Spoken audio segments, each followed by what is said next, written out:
സ്വർഗസ്ഥനായ ഞങ്ങളുടെ പിതാവേ, അങ്ങയുടെ നാമം പൂജിതമാകണമേ. അങ്ങയുടെ രാജ്യം വരണമേ. അങ്ങയുടെ തിരുമനസ് സ്വർഗത്തിലെ പോലെ ഭൂമിയിലും ആകണമേ.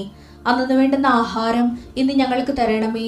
ഞങ്ങളോട് തെറ്റ് ചെയ്യുന്നവരോട് ഞങ്ങൾ ക്ഷമിക്കുന്നത് പോലെ ഞങ്ങളുടെ തെറ്റുകൾ ഞങ്ങളോടും ക്ഷമിക്കണമേ.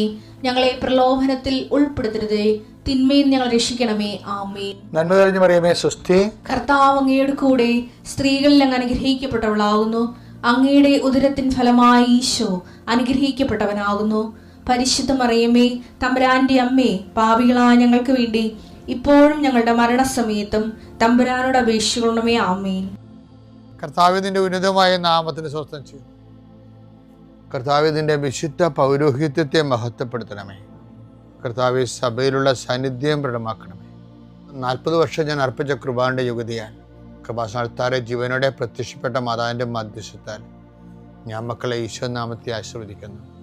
കർത്താവെ, ജോലിയില്ലാത്തവര്, വീടില്ലാത്തവര്, ജീവിതത്തിൽ കലഹങ്ങളും ഭിന്നതകൊണ്ട് പിരിഞ്ഞു താമസിക്കുന്ന ജീവിത പങ്കാളികളെ, കുഞ്ഞുങ്ങളുടെ തെറ്റായ അവസ്ഥകൾ കണ്ട് വിഷമിക്കുന്ന മാതാപിതാക്കന്മാരെ, ശാരീരികമായ രോഗങ്ങളെ അവസരപ്പെടുന്നതും രോഗം ആകുന്നതിന് സമയമെടുക്കുന്നില്ലെന്ന് ഓർത്ത് ഉത്കണ്ഠപ്പെടുന്നവരെയും സമർപ്പിച്ച് പ്രാർത്ഥിക്കുന്നു. ഇന്ന് യാത്ര ചെയ്യുന്നവരെ, ഇന്നത്തെ യാത്രയ്ക്ക് വേണ്ടി വിവിധമായ ഒരുക്കിയിരിക്കുന്ന ലക്ഷ്യങ്ങൾ, കണ്ടുമുട്ടുന്ന വ്യക്തികൾ, സംസാരിക്കുന്ന സംഭാഷണങ്ങൾ, എഴുതുന്ന രേഖകൾ, ഒപ്പിടുന്ന ഡോക്യുമെൻറ്റുകൾ,